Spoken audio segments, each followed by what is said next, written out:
World headlines के बाद आइए शुरुआत करते हैं आज की बड़ी खबर के साथ। सुपर प्राइम टाइम की। पोलैंड में नहीं रुकी ड्रोन घुसपैठ।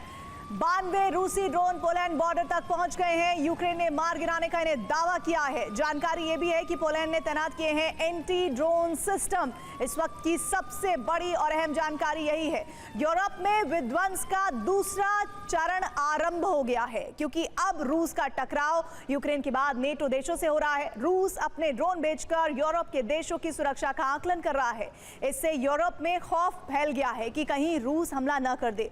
रूस के खौफ के बढ़ते दायरे को देखते हुए अमेरिका फ्रंट लाइन पर आ सकता है और इसका संकेत ट्रंप ने ज़ेलेंस्की के साथ मीटिंग में दे दिए। यूक्रेन को अमेरिका लॉन्ग रेंज हथियार देगा, साथ ही रूस पर नए प्रतिबंध लगाए जा सकते हैं। रूस को लेकर ट्रंप के यू टर्न से क्रेमलिन में खलबली मच गई है। रूस ने अब रणनीति बदली है, जिसके केंद्र में यूक्रेन और अमेरिका आ चुके हैं। ट्रंप ने एक बार फिर से यू टर्न लिया है। अब अंदेशा है कि ट्रंप मध्य पूर्व में युद्ध विराम कराने जा रहे हैं। इसके लिए पूरा प्लान बना लिया गया है। ईरान इजराइल में समझौता कराया जा सकता है, जिससे अरब में प्रॉक्सी गुटों के साथ चल रहा युद्ध रुक सकता है। ऐसा इसलिए किया जा रहा है जिससे अमेरिका पूरा फोकस यूरोप पर कर सके, क्योंकि इस वक्त रूस को रोकना जरूरी है, नहीं तो रूस यूरोप में विस्तार के लिए बड़ी तबाही कर सकता है।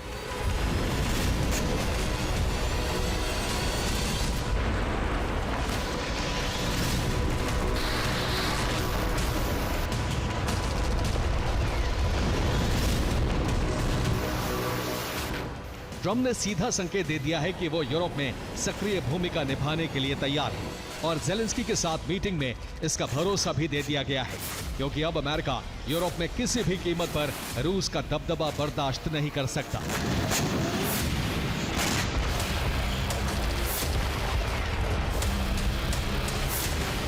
यूएनजीए के बाद ट्रंप बड़ा फैसला लेने वाले हैं, जिसके लिए ज़ेलेंस्की के साथ कई करार भी कर लिए हैं। यानी अब यूरोप का धधकना तय है, जिसमें अमेरिका यूक्रेन को बैकडोर से मदद करेगा। जरूरत पड़ी तो खुद भी रूस पर हमला कर सकता है।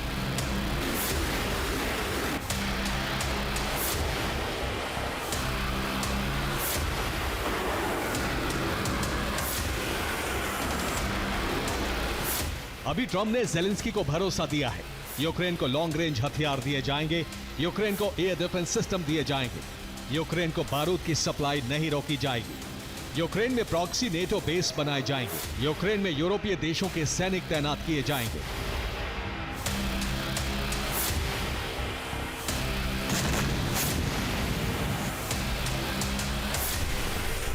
ट्रंप के 180 डिग्री टर्न के पीछे की बड़ी वजह है पुतिन के साथ युद्ध विराम की कोशिशों का खत्म होना।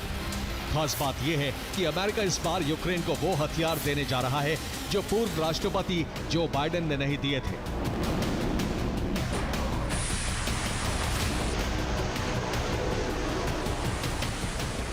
ऐसी आशंका है कि अमेरिका टॉमाहॉक मिसाइलों की बड़ी खेप यूक्रेन को देने जा रहा है, जिससे क्रेमलिन की बौखलाहट बढ़ गई है। अब रूस ने अमेरिका से युद्ध की तैयारी शुरू कर दी है, क्योंकि एक दिन यूरोप से निकली युद्ध की चिंगारी अमेरिका तक जरूर पहुंच सकती है।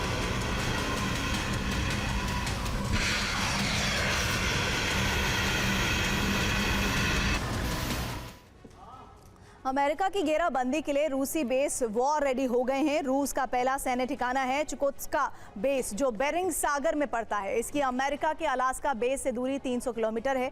यहाँ रूस ने आर्टेमी सबमरीन की तैनाती की है। दूसरा सैन्य ठिकाना कामचत्का बेस है, जो प्रशांत महासागर में है। यहाँ रूस ने पैसिफिक फ्लीट की तैनाती की है।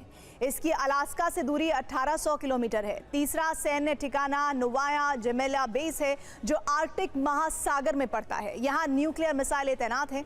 इसकी अमेरिका के अलास्का से दूरी 2500 किलोमीटर है। जबकि चौथा सैन्य ठिकाना कुरील बेस है, जो जापान सागर में है। यहाँ लॉन्ग रेंज मिसाइलें तैनात है। ये अलास्का से 3000 किलोमीटर दूर है। इन सभी सैन्य ठिकानों पर तैनाती बढ़ाई गई है। ये सभी अमेरिका के पास वाले सैन्य ठिकाने हैं। युद्ध हुआ तो रूस हमले यहीं से करेगा, ऐसा माना जाता है। अमेरिका पर शिकंजा कसने को मिसाइलें तैयार हैं। वॉर रेडी किए गए 4 से ज्यादा सैन्य ठिकाने।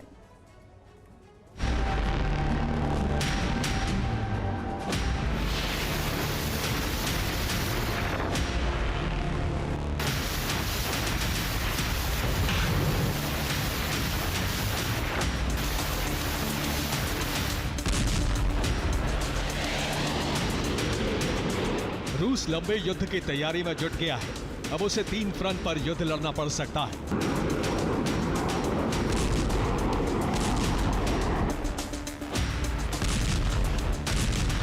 पहला फ्रंट यूक्रेन है, दूसरा फ्रंट यूरोपीय देश और तीसरा फ्रंट अमेरिका।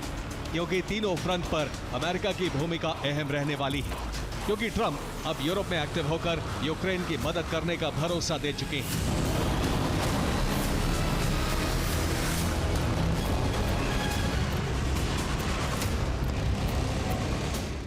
रूस के हमलों का विस्तार बढ़ने से घबरा रहे ज़ेलेंस्की को संजीवनी मिल गई, क्योंकि ट्रंप यूक्रेन से लॉन्ग रेंज हथियारों को देने संबंधित प्रतिबंध हटाने जा रहे हैं।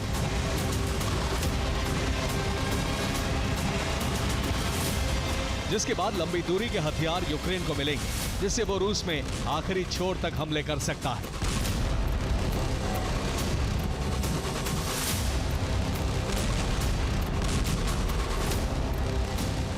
ज़ेलेंस्की को ट्रंप टॉमाहॉक मिसाइलों की बड़ी खेप देने जा रहे हैं।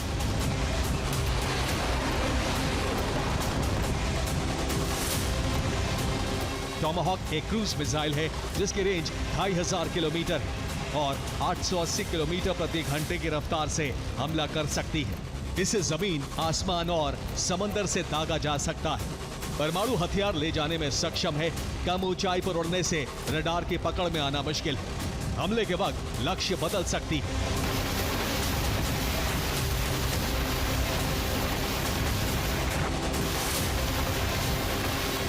अमेरिका इसका इस्तेमाल खाड़ी युद्ध में कर चुका है, जबकि सीरिया, अफगानिस्तान और लीबिया में भी टॉमाहॉक से हमले किए गए थे।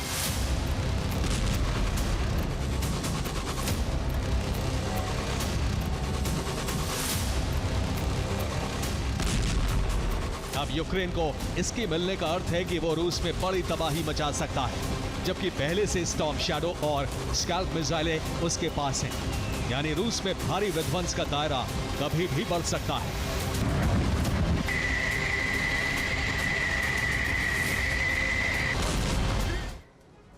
रूस ने समंदर में चक्रव्यूह तैयार किया है। चारों दिशाओं में सैन्य ठिकानों पर न्यूक्लियर सबमरीन की तैनाती है। उत्तर दिशा में सेवरोमोस्क बेस पर नॉर्दर्न फ्लीट तैनात की गई है। इसी तरह पूर्वी दिशा में पड़ने वाले सैन्य ठिकाने व्लादिवोस्तोक पर पैसिफिक फ्लीट तैनात है, जबकि पश्चिम दिशा में पड़ने वाले नेवल बेस बाल्टिस्टिक्स पर बाल्टिक फ्लीट जैसी तैनात की गई है। ये कैलिनिनग्राद के पास का इलाका है। इसके अलावा सेवस्तोपोल बेस काला सागर में पड़ता है, जो दक्षिण दिशा है। यहाँ ब्लैक सी से फ्लीट तैनात है। कुल मिलाकर चारों दिशाओं में रूस ने मजबूत घेराबंदी की हुई है, जिससे रूस का एक सुरक्षा घेरा तैयार हो गया है।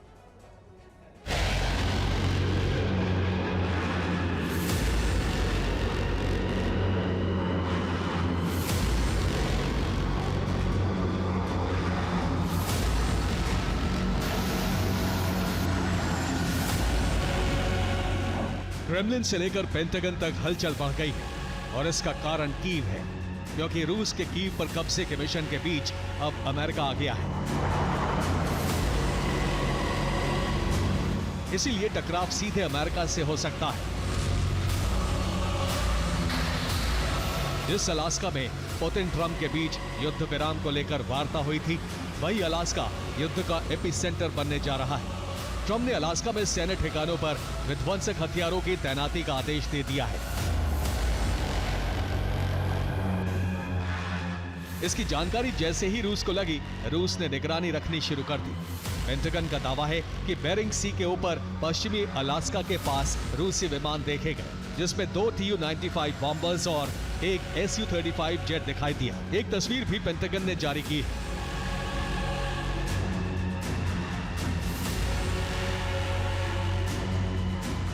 यानी रूस को अंदाजा है कि अगर यूरोप में युद्ध का विस्तार हुआ तो अमेरिका भी हमला कर सकता है।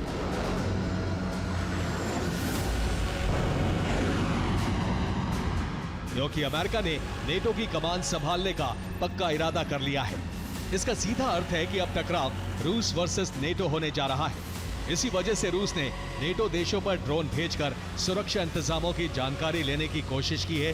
ठीक ऐसा ही पैटर्न अलास्का बेस पर अपनाया है, जहां अमेरिका ने विध्वंसक हथियार तैनात किए हैं, जिनके टारगेट पर रूस के कई सैन्य ठिकाने आ चुके हैं। Bureau report, TV9 Bharatvarsh. Crimea में कर्च ब्रिज पर हमले का बदला रूस ने यूक्रेन पर 100 से ज्यादा मिसाइल हमलों से लिया था। अब ज़ेलेंस्की ने क्रेमलिन को तबाह करने की धमकी दी है, तो सोचिए पुतिन यूक्रेन को कैसा सबक सिखाएंगे। शुरुआत हो चुकी है। कीव पर हमले का ही नहीं बल्कि कीव पर कब्जे का प्लान भी तैयार किया जा रहा है। बेलारूस के राष्ट्रपति लुकाशेंको और पुतिन की मुलाकात को लेकर दावे किए जा रहे हैं कि अब कीव पर हमला बेलारूस से हो सकता है। बेलारूस में रूस की सेना भी मौजूद है और युद्ध अभ्यास खत्म होने के कई दिन बीतने के बाद भी फौज वापस नहीं लौटी है।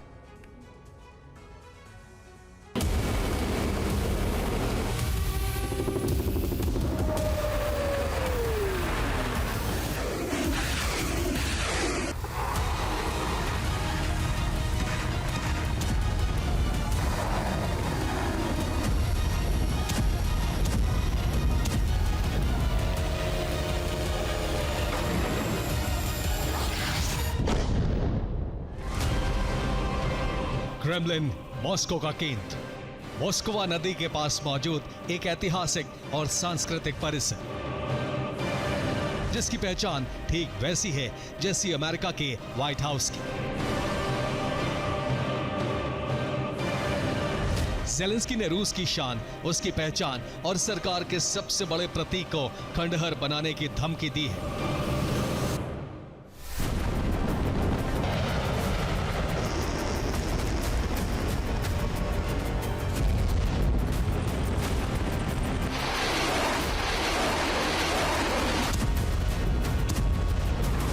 क्रेमलिन ही राष्ट्रपति के तौर पर पुतिन का आधिकारिक आवास है और रूस की सत्ता और शक्ति का केंद्र। ज़ेलेंस्की ने अब इसी खूबसूरत और विश्व धरोहर को तबाह करने की धमकी दी है।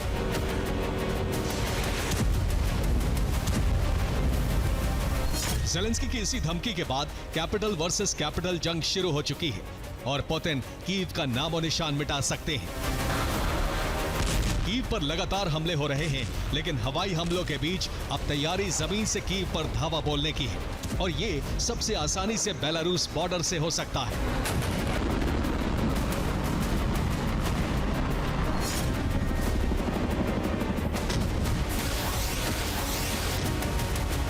क्रेमलिन में बेलारूस के राष्ट्रपति लुकाशेंको और पुतिन की बैठक हुई है। माना जा रहा है कि बेलारूस के साथ रूस ने आगे की रणनीति बनाई है। बेलारूस के रास्ते कीव पर हमले की योजना तैयार हुई है। सीक्रेट मीटिंग की डिटेल तो सामने नहीं आई है, लेकिन इन दावों में दम इसलिए है क्योंकि बेलारूस में रूस की सेना मौजूद है।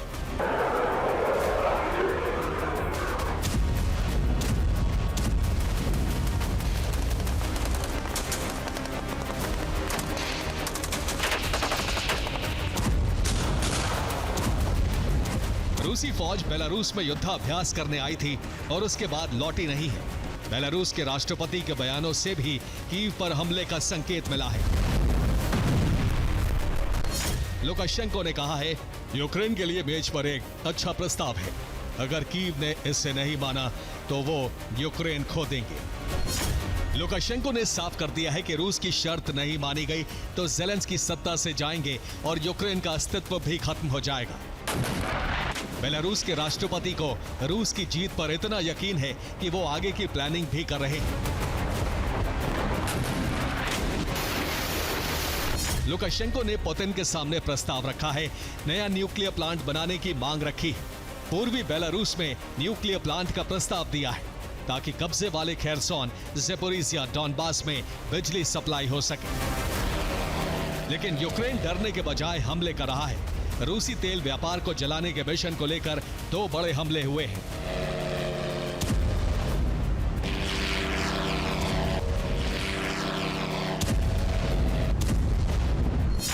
यूक्रेन ने फिर एफिप्स की रिफाइनरी पर हमला किया है। वहीं रूस के स्मोलेंस्क में तेल ढोने वाली एक ट्रेन को भी निशाना बनाया गया है। दोनों जगहों पर हमले से रूस को बड़ा नुकसान हुआ है। स्मोलेंस्क में रेलवे ट्रैक पर भयंकर आग की ये तस्वीरें उसी ट्रेन की हैं जिसकी टक्कर एक ट्रक से हो गई। रूसी मीडिया रिपोर्ट्स में दावा है कि ये यूक्रेनी जासूसों का हमला है और जानबूझकर एक ट्रक को रेलवे ट्रैक पर लाया गया ताकि ये हमला हादसा नजर आए। आपको दिखाते हैं रूसी मीडिया क्या दावा कर रहा है। एक बार ट्रक से ड्रोन निकले थे और रूस में हाहाकार मच गया था। अब ट्रक से फिर हाहाकार मचा है। रिपोर्ट के मुताबिक रूस के स्मोलेंस्क में एक रेलवे क्रॉसिंग पर ट्रक पहुंचा। ट्रक सड़क पर रुककर इंतजार कर रहा था और इस बीच कई ट्रेन गुजरी, लेकिन ट्रक 45 मिनट तक रुका रहा।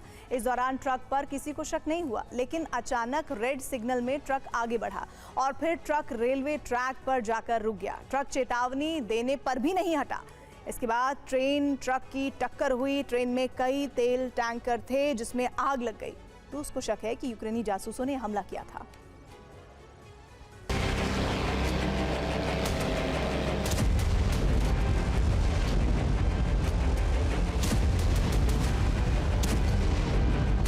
यूक्रेन लगातार रूसी तेल ठिकानों को निशाना बना रहा है। एफिप्स की रिफाइनरी पर अगस्त के पहले हफ्ते में भी हमला हुआ था।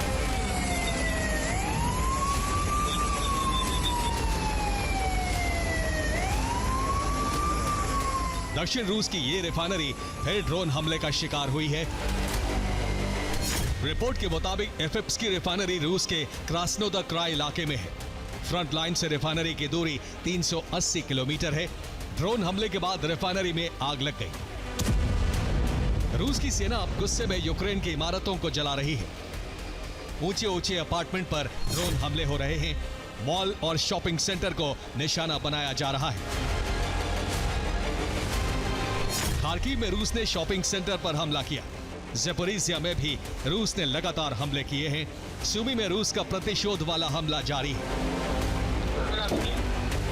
यूक्रेन पर रूस ड्रोन से ताबड़तोड़ हमले कर रहा है, लेकिन सबसे अहम है कीव की सुरक्षा। कीव में अब लुकाशेंको ने राष्ट्रपति कार्यालय को निशाना बनाने की धमकी दे दी।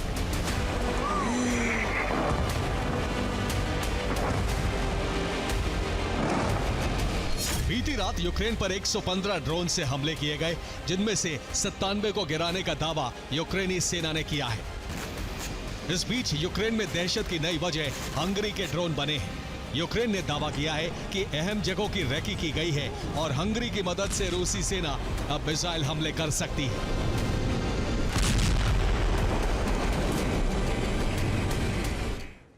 यूक्रेन में हंगरी के ड्रोन देखे गए हैं। यूक्रेन में 2 ड्रोन की पहचान हुई है। यूक्रेन का दावा है कि टोही ड्रोन से जासूसी की गई। दावा है कि ड्रोन से रूस को डेटा भेजा गया। पश्चिमी यूक्रेन में हंगरी के ड्रोन देखे गए हैं।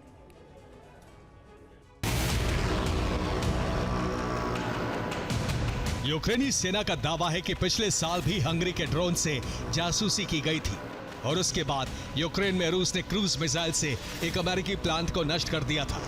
इसलिए हंगरी के ड्रोन को बड़ा खतरा माना जा रहा है।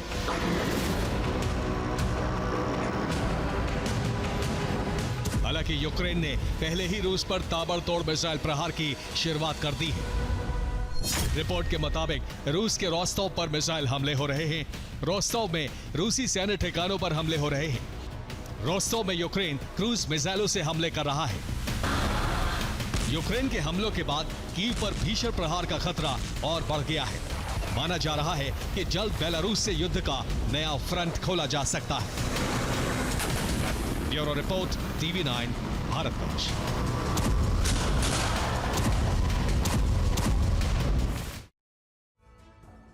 बड़ी खबर आ रही है। डोनेस्क में 2 शहरों पर कब्जा हुआ है। नीप्रो के बड़े हिस्से पर रूस का कंट्रोल है और फ्रंट लाइन छोड़कर भागी है यूक्रेनी फौज। इस बात की जानकारी कंफर्म हो रही है।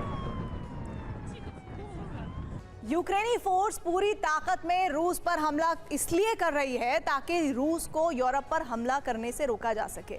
यूक्रेन और यूरोप ने रूस के खिलाफ नए प्लान पर तब काम करना शुरू किया जब क्रेमलिन की सीक्रेट युद्ध रिपोर्ट लीक हुई रिपोर्ट के मुताबिक पुतिन और उनकी सेना यूरोप में एक साथ डबल अटैक की तैयारी कर रहे हैं। इसके तहत न सिर्फ नेटो देशों की सैन्य शक्ति बल्कि इंटरनेट, ऊर्जा और संवाद प्रणाली को पूरी तरह से ठप करने की रणनीति है। अब हम इस रिपोर्ट में आपको दिखाएंगे कि क्या पुतिन का ऑपरेशन ओपेरा है। जानिए इस रिपोर्ट में।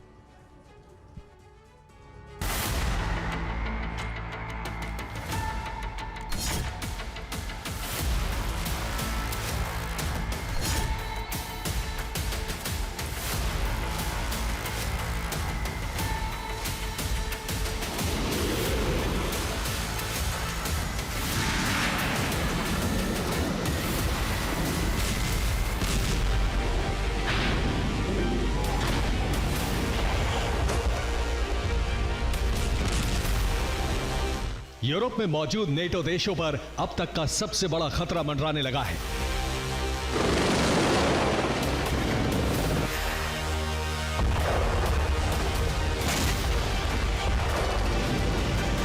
सबसे ज्यादा संकट यूरोप में नेटो के ईस्टर्न फ्लैंक पर है।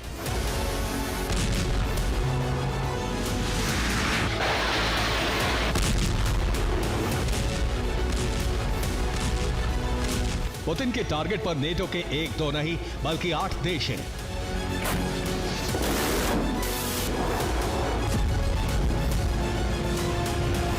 पुतिन की इसी आक्रामकता की वजह से यूरोप में मौजूद नेटो देशों में दहशत है।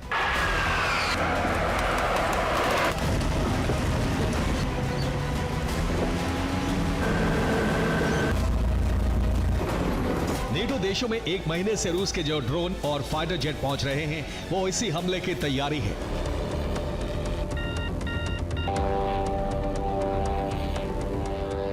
सूत्रों के मुताबिक ड्रोन, फाइटर जेट और सर्विलांस विमान भेजकर पुतिन यूरोप में मौजूद नेटो देशों की सुरक्षा से जुड़ी जरूरी जानकारी जुटा चुके हैं।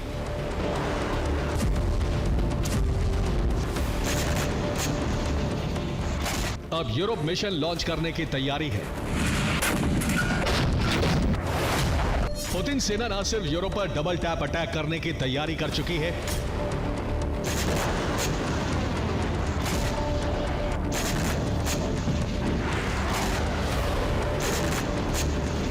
पुतिन सेना डबल टैप अटैक कैसे करेगी अब इसे समझिए।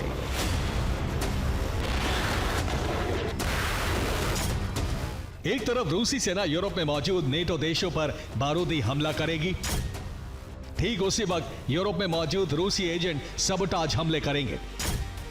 रूस समुद्र में अंडर वाटर केबल काटने की तैयारी में है।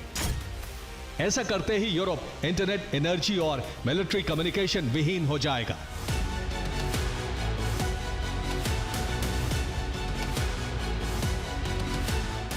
रिपोर्ट के मुताबिक रूस का जासूसी जहाज यंतार करीब 3 महीने तक यूरोपीय समुद्र में गश्त लगाता रहा। इस दौरान उसने समुद्र से गुजरने वाले अंडर वाटर केबल की जानकारी जुटाई। इन्हीं केबल की मदद से यूरोप में मौजूद नेटो देशों को इंटरनेट और ऊर्जा मिलती है। इन्हीं की मदद से नेटो सेनाएं आपस में बातचीत करती हैं।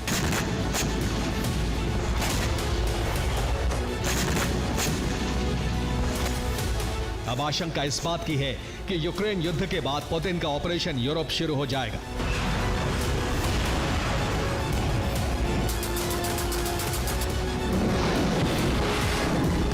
पुतिन सेना यूरोप में बारूदी हमले के साथ साथ सबोटाज हमले करेगी।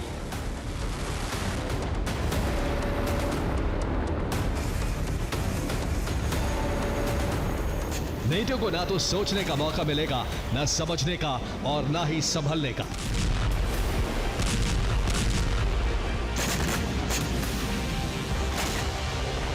रूस की तरफ से इसी खतरे को देखते हुए नेटो ने ईस्टर्न फ्लैंक की सुरक्षा की तैयारी तेज कर दी है।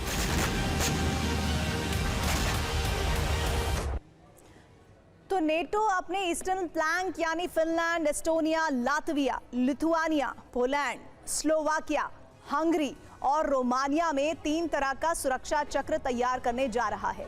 रूस और बेलारूस की पैदल सेना को रोकने के लिए बॉर्डर पर जमीनी दीवार बनाई जा रही है। इसके जरिए ऊंची ऊंची दीवारें और टैंक रोधी प्रणाली लगाई जा रही है। इस दीवार के पीछे सैन्य तैनाती भी की जाएगी। इतना ही नहीं, रूस के किसी भी प्लान को फेल करने के लिए नेटो आसमान में भी सुरक्षा दीवार बनाने जा रहा है। इसके तहत रूस या बेलारूस की तरफ से आने वाले किसी भी ड्रोन, मिसाइल या फाइटर जेट को मार गिराया जाएगा। इसे नेटो ने हवाई दीवार नाम दिया है। तीसरी और आखिरी सुरक्षा चक्र का नाम है समुद्री दीवार।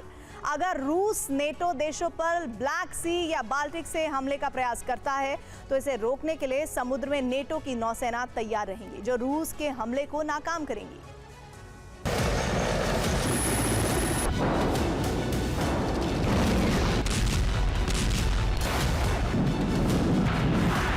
यूरोप पर रूस का हमला इसलिए भी तय माना जा रहा है क्योंकि हंगरी भी अब सीक्रेट तरीके से रूसी सेना की मदद कर रहा है।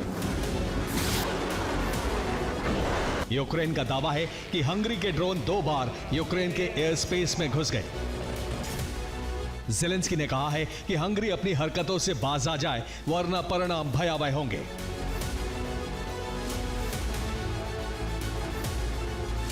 हालांकि हंगरी ने यूक्रेन के इस आरोप को निराधार बताया है। इतना ही नहीं, नेटो के विमान उस वक्त हवा में उड़कर जर्मनी की सुरक्षा करने लगे जब जर्मनी के पास अज्ञात ड्रोन पहुंच गए। आशंका है कि ये ड्रोन भी रूसी सेना ने ही भेजे थे। हालांकि अभी इस बात की जांच की जा रही है। रूस के रुख को देखते हुए जर्मनी समेत नेटो के सभी देश डरे हुए हैं। जर्मनी के राष्ट्रपति फ्रेडरिक मर्ज ने कहा है कि जर्मनी अभी ना तो युद्ध में है और ना ही शांति काल में है।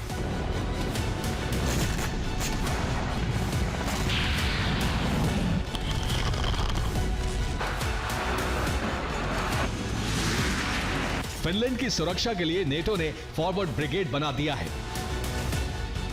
रूस के खतरे से डरे नेटो देश अब अमेरिका से थार्ड जैसा घातक एयर डिफेंस सिस्टम खरीदकर तैनात करने जा रहे हैं।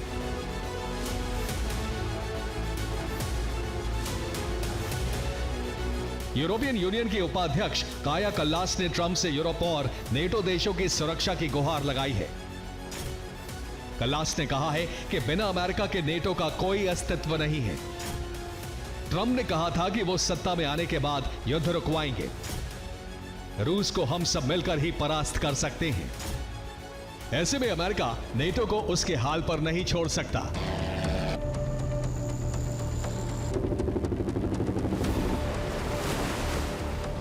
रूस के ड्रोन और फाइटर जेट लगातार नेटो के एयर स्पेस में घुसपैठ करने की कोशिश कर रहे हैं, लेकिन नेटो देश इसके खिलाफ अब तक कोई एक्शन नहीं ले सके हैं, क्योंकि उन्हें पता है कि अगर रूसी ड्रोन या जेट को गिराया गया तो पुतिन उसी वक्त महायुद्ध शुरू कर देंगे।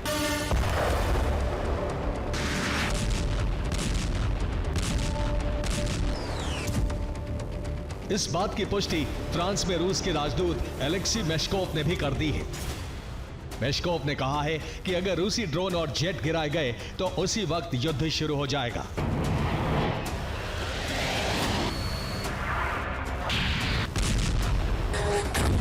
जाहिर है पुतिन और उनकी सेना का ब्लूप्रिंट तैयार है। रूस मौका ढूंढ रहा है। उसे जैसे ही सही समय और मौका मिलता है तो वो यूरोप में नेटो के खिलाफ खतरनाक सैन्य अभियान लॉन्च कर सकता है। Bureau report, TV9 Bharatvarsh.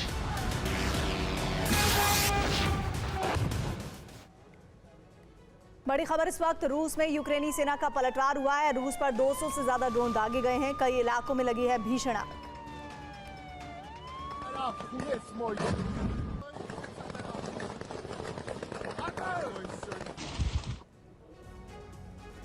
Volodymyr Zelensky ने क्रीमिया को जंग का एपिसेंटर बनाने की तैयारी कर ली है। यही वजह है कि वो बीते 2 हफ्ते से हर रोज क्रीमिया को टारगेट कर मिसाइलें और ड्रोन दाग रहे हैं।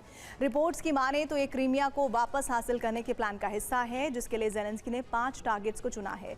यूक्रेनी सैनिक इन्हीं 5 लक्ष्यों को ध्यान में रखकर क्रीमिया पर हमले कर रहे हैं, लेकिन डर है कि अगर क्रीमिया पुतिन के हाथ से फिसला तो ये न्यूक्लियर संग्राम की वजह बन सकता है।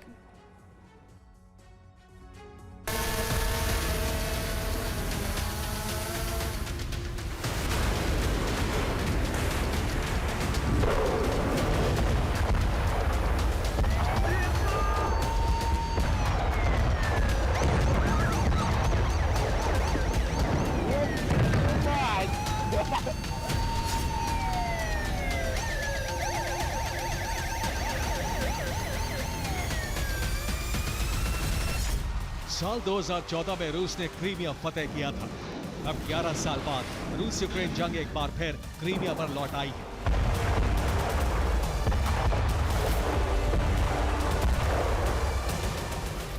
यूक्रेनी राष्ट्रपति ने क्रीमिया जीतने का अभियान शुरू कर दिया है। यूक्रेन की सेना पूरी ताकत के साथ क्रीमिया और ब्लैक सी पर हमले कर रही है।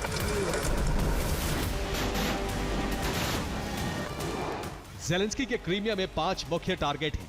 पहला रेल नेटवर्क, दूसरा सेवास्तोपोल पोर्ट, तीसरा हथियार डिपो, चौथा एयरबेस और 5वां ऑयल डिपो। ज़ेलेंस्की क्रीमिया में रूस की इन सभी सुविधाओं को तबाह कर क्रीमिया फतेह करना चाहते हैं।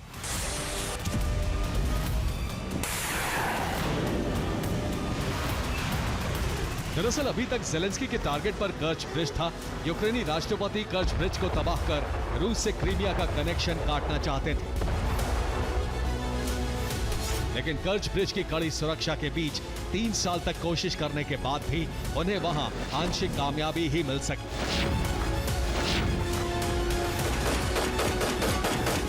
यही वजह है कि अब ज़ेलेंस्की ने अपना फोकस शिफ्ट कर लिया है। क्रीमिया में अलग अलग टारगेट्स को हिट कर यहां रूसी सेना को कमजोर करने की कोशिश कर रहे हैं। बीते 24 घंटे में यूक्रेन ने 2 बड़े हमले किए। सेवेस्तोपोल पोर्ट पर नेवल ड्रोन से अटैक किया गया। हालांकि यूक्रेनी ड्रोन को रूस ने तबाह कर दिया। रूस ने क्रीमिया एयरबेस पर भी ड्रोन हमले किए। यहां रूसी एयरक्राफ्ट और रडार सिस्टम को टारगेट किया गया।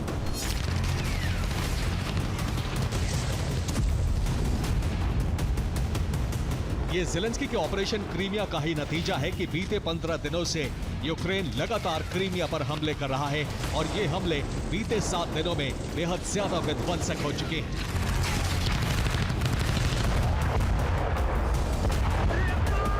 इक्कीस सितंबर को क्रीमिया में एक रिजॉर्ट पर हमला किया गया। यहां एफएसबी के कई हाई रैंक अधिकारी मौजूद थे। 22 सितंबर को यूक्रेन ने काचा एयरबेस पर 2 रूसी B-12 एयरक्राफ्ट तबाह कर दिए। इनका इस्तेमाल रूस ब्लैक सी में पेट्रोलिंग के लिए करता था। 2014 में क्रीमिया पर रूस के कब्जे में भी इनका बड़ा रोल था। हमले से पहले इनके जरिए क्रीमिया के आसपास नजर रखी गई थी। 23 सितंबर को क्रीमिया पर यूक्रेन ने 120 ड्रोन दागे। एयरबेस और हथियार डिपो को टारगेट किया गया। 24 सितंबर को सेवेस्तोपोल पोर्ट पर ड्रोन अटैक किया गया। हमले में पोर्ट को नुकसान पहुंचने की खबर है। 25 सितंबर को यूक्रेन ने फिर एक एयरबेस को हिट किया। हमले में 2 AN-26 एयरक्राफ्ट तबाह हो गए। साथ ही 2 रडार सिस्टम भी यूक्रेन ने तबाह कर दिए।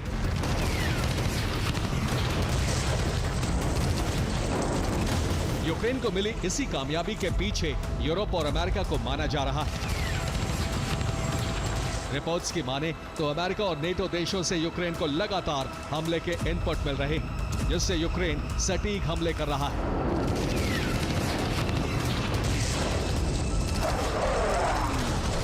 इधर यूक्रेनी हमलों के बीच क्रीमिया में फ्यूल की भारी कमी हो गई है। हालात ऐसे हैं कि फ्यूल पंप और गैस स्टेशन पर कारों की लंबी लंबी कतार लग रही है। दावा है कि क्रीमिया में बड़ा ईंधन संकट खड़ा हो गया है। करीब 50% फ्यूल पंप बंद पड़े हैं। 2 महीने से ज़ेलेंस्की ऑपरेशन एनर्जी पर काम कर रहे हैं। लगातार रूस की ऑयल रिफाइनरियों को दहलाया जा रहा है। क्रीमिया में भी कई ऑयल डिपो को टारगेट किया गया है, जिसकी वजह से क्रीमिया में तेल और गैस की किल्लत होने लगी है। अगर क्रीमिया पर यूक्रेन के हमलों को जल्द रोका नहीं गया तो यहां रूस के लिए बड़ी मुसीबत खड़ी हो सकती है। डर है कि यूक्रेन ब्लैक सी के जरिए किसी बड़े हमले को अंजाम दे सकता है। ऐसे में अब रूस ने पूरे क्रीमिया की किलेबंदी शुरू कर दी है। रूस क्रीमिया तट के आसपास नेवल माइन लगा रहा है। सेवेस्तोपोल और फियोदोसिया के पास माइन की संख्या बढ़ाई जा रही है। बंदरगाहों के अलावा निर्जन हिस्सों में भी नेवल माइन बिछाई जा रही है।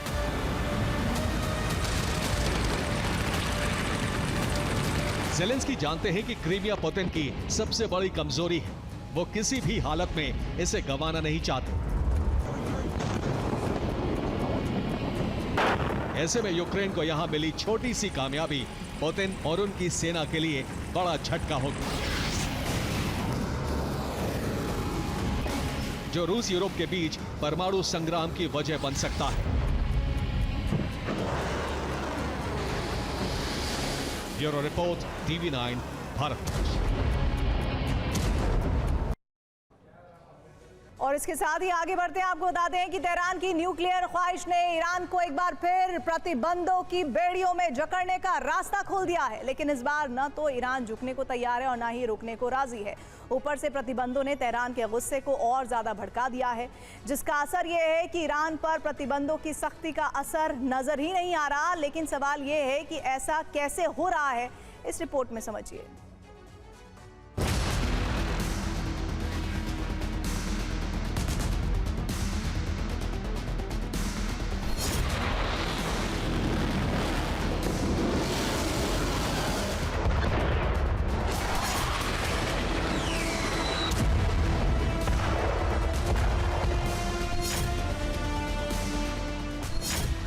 मिडिल ईस्ट के मोर्चे पर यूएन के रवैये से क्रोधित ईरान ने फैसला कर लिया है कि न तो यूरेनियम का संवर्धन रुकेगा, न ही प्रतिबंध उसकी आंतरिक नीतियों पर असर डाल पाएंगे।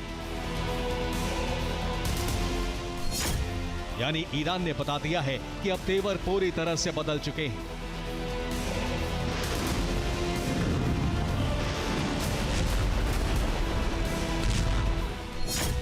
बैन पर बागी ईरान, नहीं रुकेगा तेहरान। हालात में बगावत शब्द जोड़ने का संबंध सिर्फ ट्रंप के उस सौगंध के खिलाफ उठाए जाने वाले कदम से नहीं है जो ईरान को 90% यूरेनियम संवर्धन से रोकती है।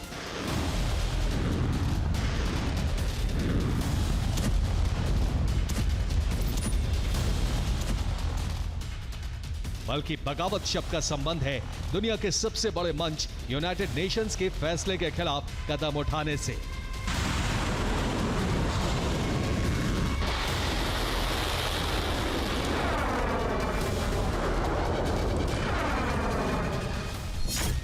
दरअसल यूएन ने ईरान के खिलाफ प्रतिबंध लागू कर दिए हैं। ये वही प्रतिबंध हैं जो 2014 से ईरान पर लागू किए गए थे।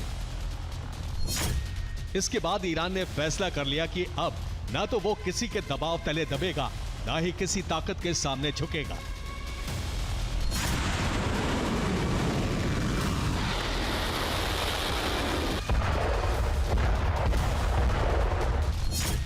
और ईरान के इस फैसले में रूस और चीन भी शामिल हैं। अब इसका असर क्या होगा यह भी हम आपको बताएंगे, लेकिन पहले ईरान के तेवर समझ लीजिए। ईरान के राष्ट्रपति पेजेश्कियान का दावा है कि ट्रंप का प्रशासन शांति स्थापना नहीं कर रहा है। ट्रंप पूरे मिडिल ईस्ट रीजन में आग लगा रहे हैं, जबकि ईरान ने ना तो कभी युद्ध शुरू किया है ना करेगा, लेकिन ईरान पर हमला होगा तो कड़ा जवाब देंगे। यानी ईरान ने साफ संदेश दे दिया है कि उसे किसी का दबाव और दखल मंजूर नहीं है। अगर दबाव बढ़ा तो जवाब दिया जाएगा। और इन्हीं सख्त तेवरों के बीच यूनाइटेड नेशंस के प्रतिबंध ईरान पर लागू हो रहे हैं, जिसने ईरान को भड़का दिया है।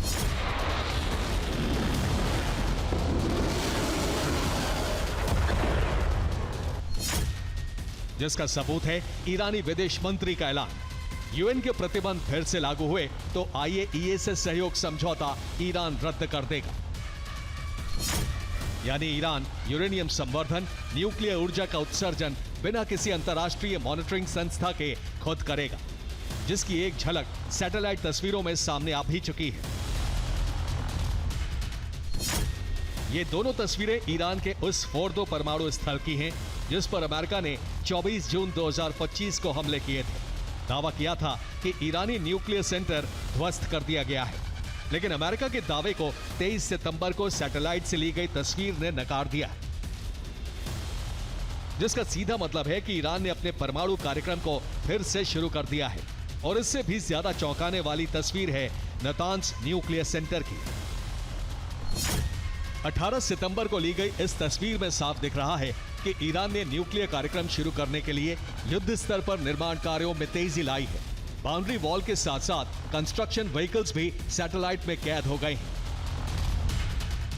जाहिर है ईरान के पास अब मददगार हैं, जिनके सहारे ईरान ने अपने न्यूक्लियर कार्यक्रम को गति दे दी है।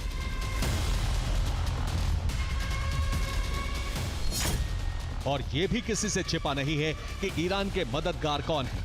मददगार हैं चीन और रूस, जिसमें रूस के साथ ईरान की एटमी डील हो चुकी है।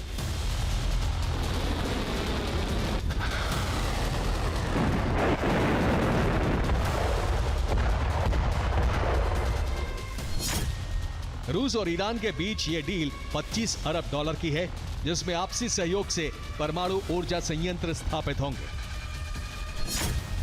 और ये समझौता फ्रांस, जर्मनी और यूके के बैन सक्रिय होने के बीच हुआ है। हालांकि ईरान ने फिर भी संयम बरतते हुए एक बयान जारी किया है, जिसमें कहा गया है कि प्रतिबंध लागू होने के बाद भी ईरान परमाणु अप्रसार संधि से नहीं हटेगा।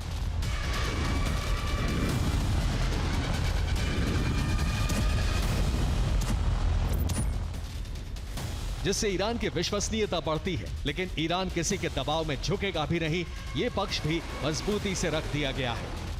Bureau report, TV9 Bharatvarsh. Netanyahu Gaza mission पर लगातार आगे बढ़ रहे हैं, लेकिन वक्त बीतने के साथ दुनिया का एक बड़ा हिस्सा इजरायल के खिलाफ चला गया है। इसका सबूत यूएन महासभा में देखने को मिला। नेतन्याहू के भाषण से पहले ही हॉल करीब करीब खाली हो गया। बहुत कम देशों के प्रतिनिधियों ने नेतन्याहू को सुना, लेकिन दूसरी तरफ गाजा में नेतन्याहू के भाषण को लोगों तक पहुंचाने के लिए कई इंतजाम किए गए थे। इजरायली सेना ने लाउड स्पीकर से लेकर फोन हैकिंग तक का इस्तेमाल किया।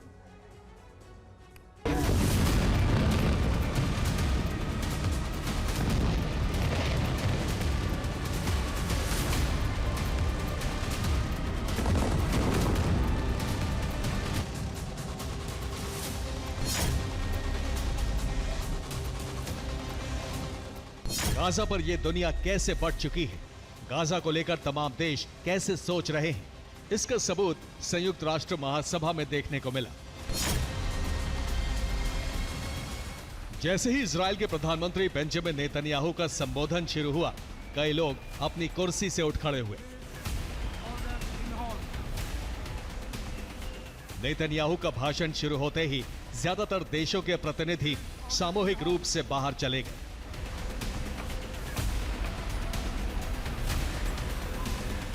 हॉल करीब करीब खाली सा नजर आने लगा। हालांकि अमेरिकी प्रतिनिधिमंडल नेतन्याहू को सुनने के लिए हॉल में बैठा रहा। कुछ देशों के प्रतिनिधियों ने भी नेतन्याहू को सुना। नेतन्याहू ने कहा कि पिछले 1 साल में हालात बदल गए हैं। इजरायल ने अपने सभी दुश्मनों को खत्म कर दिया है। उन्होंने दावा किया कि इजरायल ने यमन में हूती, गाजा में हमास, लेबनान में हिजबुल्लाह, सीरिया में असद और सबसे अहम ईरान के न्यूक्लियर प्रोग्राम को तबाह कर दिया।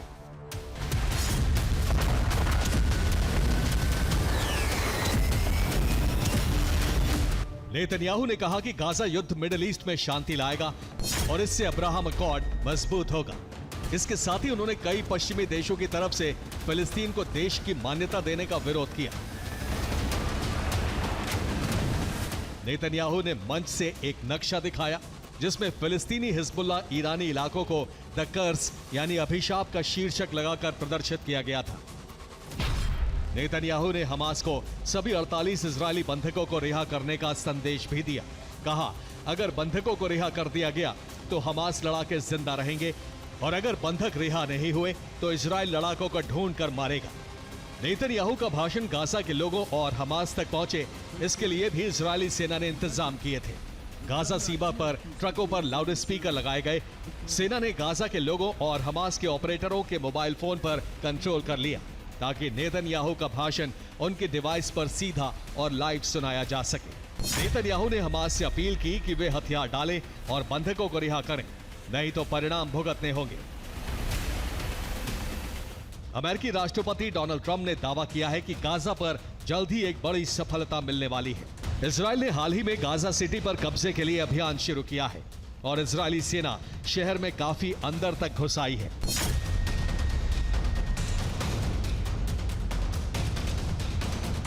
इजरायल ने इसे हमास का आखिरी गढ़ बताया है, लेकिन दुनिया में फिलिस्तीन को लेकर जो सोच बनी है और यूएन में जिस तरह से वॉकआउट हुआ, उसके बाद ट्रंप पर गाजा का समाधान करने का दबाव बहुत बढ़ गया है। Bureau report, TV9 Bharatvarsh. America की सरजमी से अमेरिकी राष्ट्रपति के खिलाफ आह्वान करने वाली ये शख्सियत कोई आम प्रदर्शनकारी नहीं, बल्कि कोलंबिया के राष्ट्रपति हैं। गुस्तावो पेत्रो UNGA के 80वें सत्र में हिस्सा लेने न्यूयॉर्क पहुंचे थे। यहां वो फिलिस्तीन समर्थक रैली में शामिल हुए। उन्होंने फिलिस्तीन समर्थकों से बात की और हाथ में मेगाफोन लेकर न्यूयॉर्क पुलिस को ट्रंप के खिलाफ खड़े होने का आह्वान किया। कोलंबिया के राष्ट्रपति ने इस वीडियो को खुद सोशल मीडिया पर पोस्ट किया, जिसके बाद अमेरिकी विदेश विभाग ने उनका वीजा रद्द कर दिया है। पेत्रो पर अमेरिकी सैनिकों को भड़काने का आरोप लगाया है। अमेरिकी विदेश विभाग ने एक पोस्ट में लिखा, कोलंबियाई राष्ट्रपति न्यूयॉर्क शहर की एक सड़क पर खड़े होकर अमेरिकी सैनिकों से आदेशों का उल्लंघन करने और हिंसा भड़काने का आह्वान कर रहे थे। हम पेत्रो की लापरवाह और भड़काऊ हरकतों के कारण उनका वीजा रद्द कर देंगे। दरअसल डोनाल्ड ट्रंप पेत्रो पर आग बबूला हैं। उन्होंने न सिर्फ ट्रंप के आदेशों का उल्लंघन करने के लिए कहा था, बल्कि एक वर्ल्ड साल्वेशन आर्मी बनाने का भी आह्वान किया। जिसका पहला काम फिलिस्तीन को आजाद करवाना होगा, जबकि ट्रंप इसके विरुद्ध हैं। सिर्फ इतना ही नहीं, इससे पहले कोलंबिया के राष्ट्रपति ने यूएनजीए के मंच से भी ट्रंप के फैसलों की आलोचना की थी।